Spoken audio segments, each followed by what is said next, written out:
and it's like, hey, do you want to leave or do you want to stay? And I go, well, I would like to work here for the next 50 years, helping everybody out one way or another. And then I go, you know what? Regime change. Maybe it's time for me to get a clean break. Again, that timing worked out. They probably would have just had me sit the bench for another year and a half. So Yeah. I was very lucky that they let me go when asked for, because I didn't publicly do it. I privately did it, and I get Right. hi Twitter, just so you know, I'm really frustrated at work. It's like, no. I have this dream job, but it's a weird thing where they hate my guts, but they don't want me to leave. Like, so they love me and they hate me, and it's like this weird, okay, I get it. So, but they were very lucky. They let me go, and then friggin' Rock and Cena said like awesome things about me, and then I got to go wrestle in Japan, wrestle in Mexico, bounce around the world, get in the ring with Tanahashi, and now I still have like this imposter syndrome. Like, this is the day where they're going to find out you're not as good at wrestling as you think you are. Like, it's all a hoax. And then I go, this will be the year when nobody wants to fill up my dates, and I have to turn people away still. And it's like, okay. Yeah. Very lucky. Very lucky. That's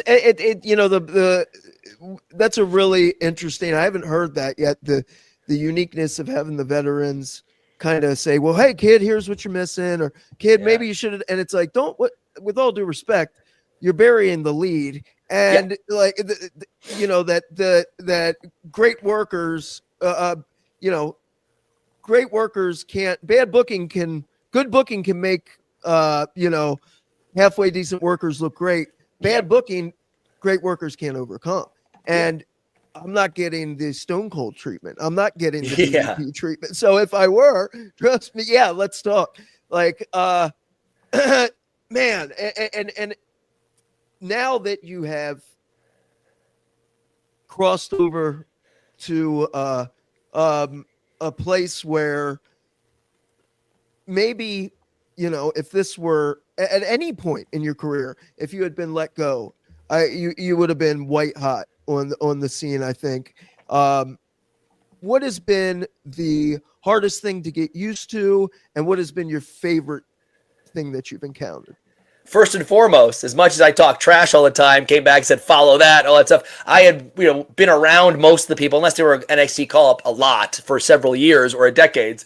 And then you get to a point where someone's like, hey, I do this. You're like, oh, hey, great. And you forget, like, not everybody has had this world-class training that I had.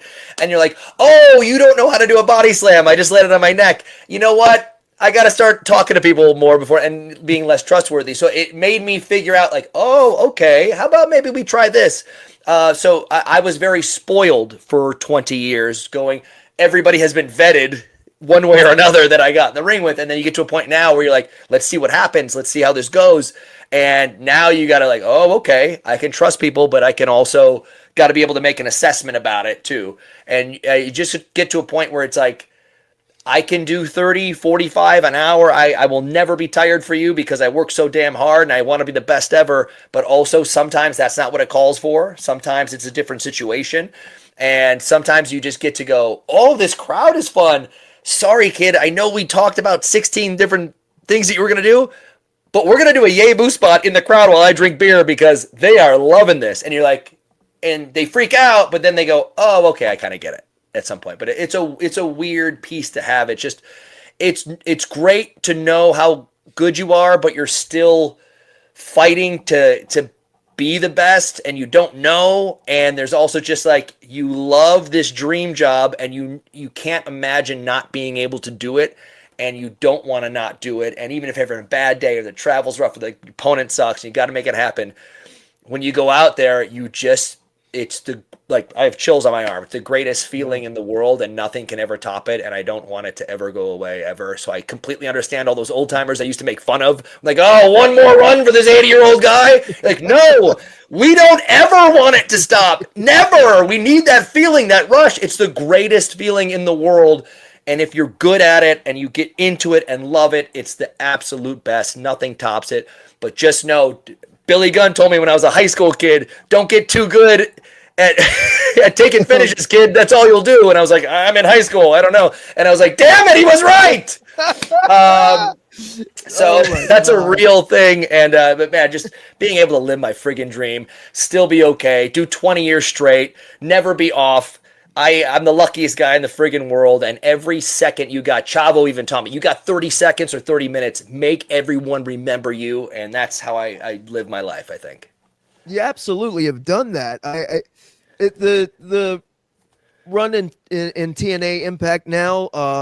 Has it been a goal of yours or just a natural progression to work with your Brian? Work with your take two. With your Work Briley? with Ryan. Work with your Brian. Work with your brother Ryan. Use take two, Yes. and because is that something you've wanted to do? And this Oh is the yeah, for first sure. time? We even met up, like he was at NXT and I was on the road as him and Plasma or Trent Beretta and somebody, and it was like, and I go, Plasma, we're gonna do this, and this, and they came down and said, absolutely not. You're on the main round. You can't do any of this stuff. You got to beat them up. I'm like, oh, this sucks. So yes, of course, going to TNA and I go, guys, I don't want to show up in TNA and be the WWE guy from 20 years that just gets a title shot and I got to be the champ. I go, keep me the hell away from this for a year and then see if the crowd is even asking for it. And 6 months in, they're like, we need you to have a title match. I went, okay. But I didn't even win. I was like, that's fine. But I didn't want to be at it. And then we got down to it and it was like, okay, if I can help and you guys are saying the demographics are working, all right, let's go with it. That's fine. But I really I just want to get a chance to not ride and coast on someone that was on TV for 20 years. So someone that can actually go, and I tried to back that up every night. I was very nervous about an Iron Man match with Josh Alexander because I know he is a steel trap that can go. And I go, I talked a lot of shit for 20 years, but for the last 5, I was doing 3-minute matches with no entrance instead of my 30-minute pay-per-views with Randy. So it's like, I hope I can back this up, and I was really nervous about it. And especially since he can do like that Benoit style to where you can do like Angle and Eddie, like you can kind of fight for real and have some pro wrestling in between. It was an absolute blast, and he was fantastic. And I was like, thank God I can still go because I talked a lot of trash for 20 years. That real that physicality that seems to be lacking sometimes, where it's not everything's not so pretty. I love when it's not pretty or there's a stutter step or miss something. He's punched somebody in the face and snatched it up again. That's the beautiful part now when everything is so beautiful. Right. Also, I have about 90 seconds before they're cutting my power. There's 2 trucks, 2 vans outside my house, and they're like, anytime you're ready at 12:21. And I was like, guys, 1 sec.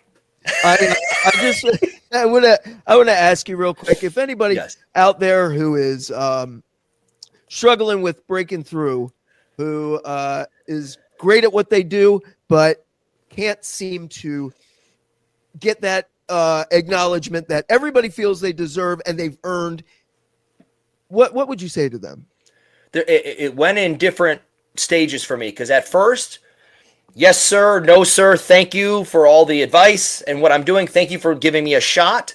And then a couple years, I started doing the thing of follow that motherfucker. And they're like, you don't say that to me. I'm the boss or something like, and you're like, well, I tried the easy way. Now I'm trying the hard way. I just challenge you to do something. So fire me or give me that main event shot and let me show you how a real main eventer goes.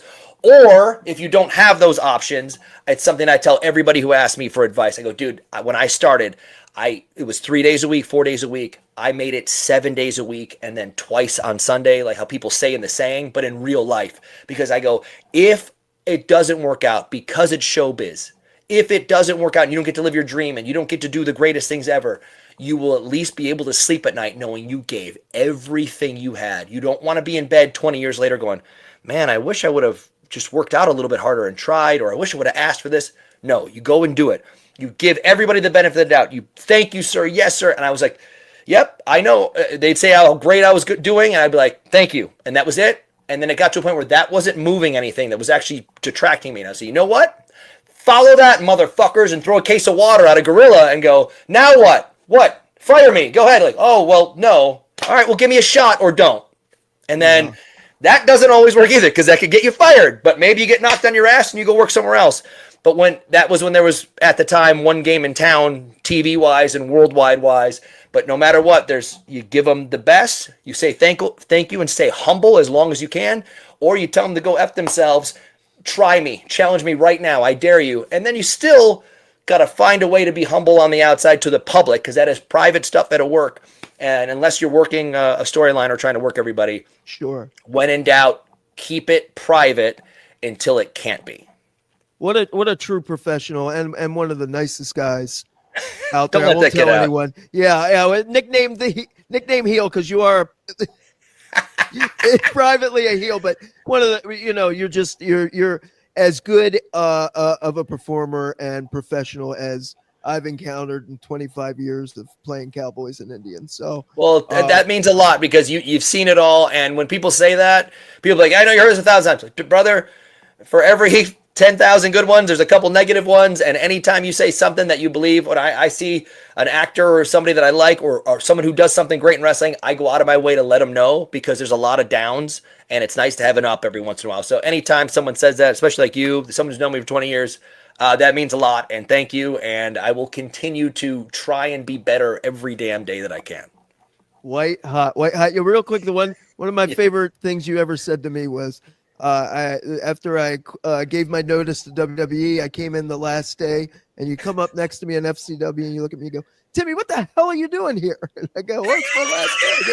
You go, it's your last day. Go tell Skinner to shove his clown makeup up his ass. I'll never forget it, man. Stuff like that. In the old days, it's like Bobby Brain Heenan got fired. He went and took his shit in Vince's office and threw his shit all over the place. And he's like back hired on TV for 10 more years. And you're like, you never know. Like, yeah, if it's my last day, I don't come in and shake hands. I just hold up a middle finger the whole time. Like, yeah, get out of here.